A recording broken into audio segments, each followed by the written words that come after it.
everyone, I hope you all are fine. So students, if you are targeting IIT JAM Biotechnology, ये series आपके लिए बहुत important है. अगर आप यहाँ तक पहुँचे हो तो मैं डेफिनेटली उम्मीद कर रही हूँ कि आपने ऑलरेडी जाके क्वेश्चंस को खुद से ट्राई किया है.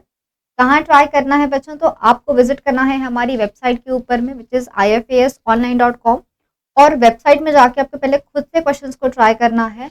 उसके बाद यहाँ पे आके देखिए उनका डिटेल्ड सोल्यूशन, कैसे पहुंचना है उन आंसर्स तक, वो सारी बातें आपको मैं इस सेशन के अंदर बता रही हूँ. ओके, तो एमसीक्यूज प्रैक्टिस बहुत इंपॉर्टेंट है. जानते हैं क्या सवाल पूछा गया था. A research scholar isolated genomic DNA from rice leaf. ठीक है भाई, तो एक लीफ से एक डीएनए को आइसोलेट किया है. चलो ठीक है, in a lab and he checked the quality and quantity of DNA. उन्होंने डीएनए को चेक किया, क्या क्या चीजें, तो उसकी क्वालिटी और उसकी quantity. Using agarose gel electrophoresis, further he took a certain amount of DNA in 3 different tubes. उन्होंने क्या किया, उनके पास में पहले सारा सैंपल था. अब उन्होंने क्या किया, तो अब उन्होंने उस सैंपल को 3 अलग अलग टेस्ट ट्यूब में डिस्ट्रीब्यूट कर दिया. ठीक है, ही टुक डीएनए एंड उसको उसने 3 ट्यूब्स में ऐड कर दिया. Then what he did, he used BAM-H1, HIND-3 and NOT1 separately. ठीक है, तो उन्होंने क्या किया है, उन्होंने यहाँ पे 3 चीजों का इस्तेमाल किया है. ही हैज यूज्ड, ही और शी हैज, ही चेक ना, तो हाँ उन्होंने क्या किया, उन्होंने 3 चीजों को इसमें ऐड किया. मैं B लिखती हूँ और H लिखती हूँ और N लिखती हूँ. ठीक है, BAM-H1, HIND-3 and NOT1. After few hours of incubation at the required temperature, he again checked the final product using the agarose gel electrophoresis. What are BAM-H1? अरे रे, ये क्या सवाल है. उन्होंने आपको पूरी कहानी बताई, बट एंड में क्या पूछा, एंड में पूछा कि ये 3 क्या है. कोई उन्होंने ये नहीं पूछा कि ट्यूब में क्या हुआ, रिजल्ट क्या दिखा, कैसे बैंड्स, नथिंग. पूछा ये गया है कि BAM-H1, HIND-3, NOT1 ये क्या चीजें होती है. ये तो बहुत डायरेक्ट क्वेश्चन है. याद रखना है, कभी कभी एग्जामिनर आपको बड़े बड़े क्वेश्चन दिखा के डरा सकता है. सवाल बहुत इजी पूछा जा सकता है कि ये 3 चीजें क्या है. तो 3 क्या होते हैं, ये हमारे है रेस्ट्रिक्शन एंजाइम्स, है ना. सो ऑप्शन ढूंढो. हाँ बिल्कुल ठीक है. सो दोनों क्या है, डीनेचरिंग एजेंट तो बिल्कुल भी नहीं है, ना ही प्रोब है. ठीक है, BAM-H1 प्रोटीन डीनेचरिंग एजेंट, गलत बात. NOT1 ये भी कोई प्रोब वगैरह नहीं होता है बच्चों. ये क्या होते हैं, तो ये सारे के सारे हैं हमारे रेस्ट्रिक्शन एंजाइम्स, रेस्ट्रिक्शन एंडोन्यूक्लिएजेस. ये डीएनए में कट लगाते हैं, हमारा जो वेक्टर है उस पे कट लगाएंगे, फिर हमारा जो जीन ऑफ इंटरेस्ट रहता है वहां पे कट लगाते हैं, और जीन ऑफ इंटरेस्ट को वेक्टर के साथ में ज्वाइन करवाया जाता है. तो जब भी हमको परफॉर्म करना होता है रिकॉम्बिनेंट डीएनए टेक्नोलॉजी, तो जीन ऑफ इंटरेस्ट को इंसर्ट करना सीक्वेंस में, इसके लिए हम लोग रेस्ट्रिक्शन एंजाइम्स का हेल्प लेंगे. सो these 3 molecules they are the restriction endonucleases. Option number 4 बिल्कुल सही जवाब है. The biological role of the restriction enzyme in bacteria is. Bacteria के पास में प्रेजेंट रहता है रेस्ट्रिक्शन एंजाइम्स. पूछा गया है कि उनके अंदर इसका क्या रोल है ना. तो क्या रोल होता है, तो बच्चों बैक्टीरिया के पास में कुछ बहुत ही ज्यादा well established and defined immune system नहीं है. तो वो क्या करते हैं, वो अपने साइटोसोल में, अपने साइटोप्लाज्म में इन रेस्ट्रिक्शन एंजाइम्स को रखते हैं, ताकि अगर कोई भी फॉरेन डीएनए आता है, हो सकता है कि अगर वायरस का जीनोम उस बैक्टीरिया में आए तो उस जीनोम को क्लीव कर दिया जाए. अगर क्लीव नहीं करेंगे तो क्या होगा, वायरस का जीनोम रेप्लिकेट होगा, उसका आरएनए बनेगा, उसका प्रोटीन बनेगा, तो दिक्कत है. तो इसलिए क्या किया जाता है, रेस्ट्रिक्शन एंजाइम्स की हेल्प से उस वायरल के जीनोम को कट किया जाएगा. तो the role of restriction enzyme is to cleave the foreign DNA, and this foreign DNA it can be of any pathogen. Typically virus ही है जो बैक्टीरिया को इन्फेक्ट करता है.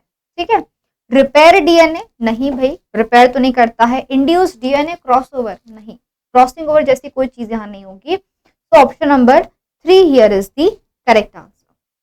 Why do restriction enzymes do not destroy the DNA of the organisms that make them? Very interesting question, है ना. देखो, हमने क्या कहा, तो हमने कहा रेस्ट्रिक्शन एंजाइम क्या करेगा, वायरस के जीनोम को कट करेगा।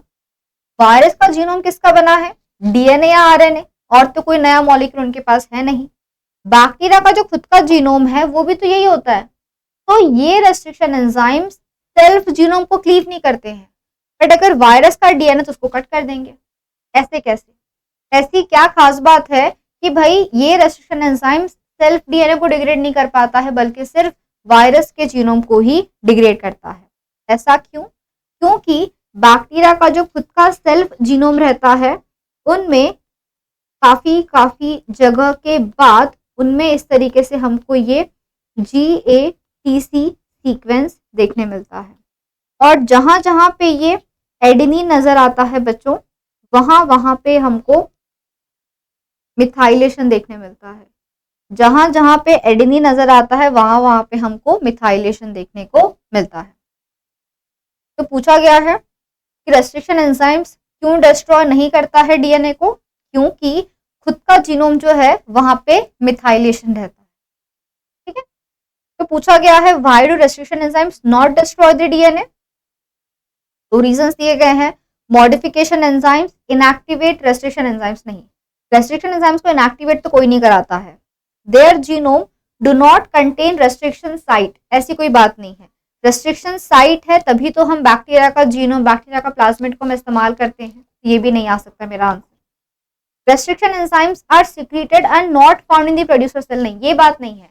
एंजाइम्स उनके साइटोसोल में पाया जाता है, ये नहीं कि बाहर सिक्रीट कर दिया तो मीडिया में या कहीं और प्रेजेंट रहेगा, ये बात भी गलत है। But modification enzymes protect their DNA by methylation, ये बात बिल्कुल सही है बच्चों।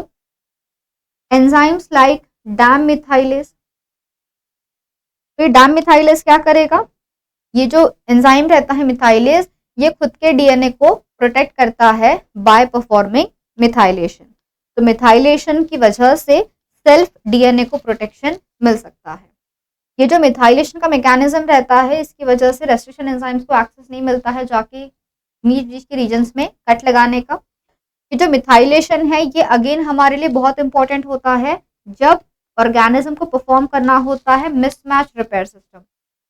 मिसमैच रिपेयर सिस्टम में गलत बेस को पहचान तो लिया जाएगा कि मिसमैच है, पर किस स्ट्रैंड को हमको कट करना है, किस स्ट्रैंड को रिपेयर करना है।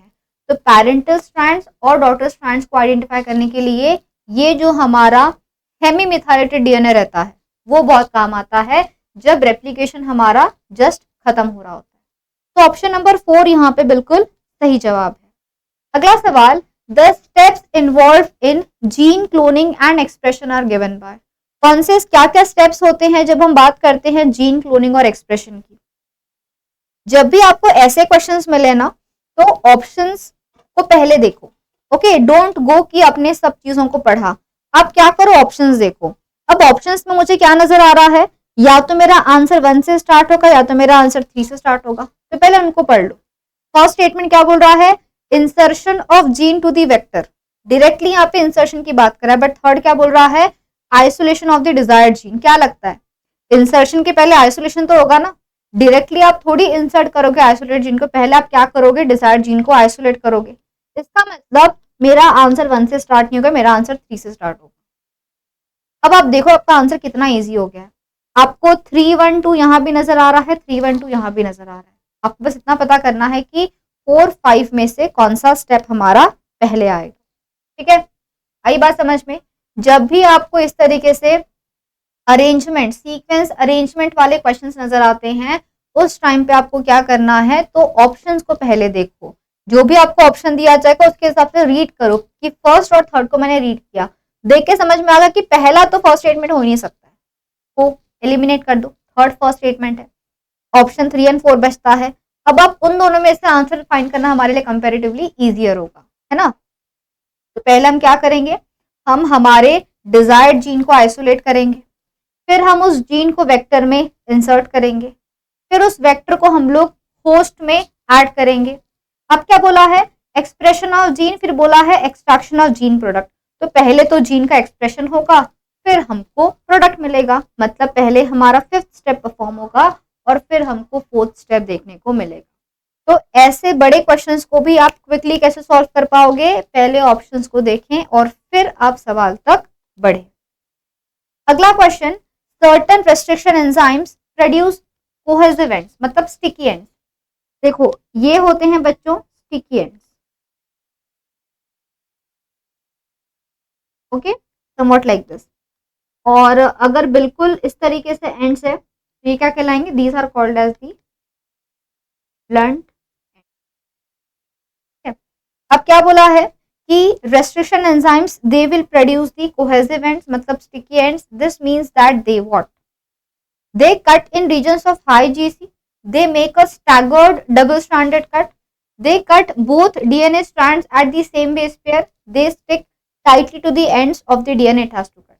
तो यहाँ पे staggered double stranded cut लग रहा है, leaving few ends with a few nucleotides of single stranded DNA protruding। तो हाँ बिल्कुल ये सही बात है कि कुछ न्यूक्लियोटाइड्स जो है वो यहाँ पे रह जाएंगे। तो option number 2 here is the correct answer. I hope the questions were very much interesting and useful to everyone।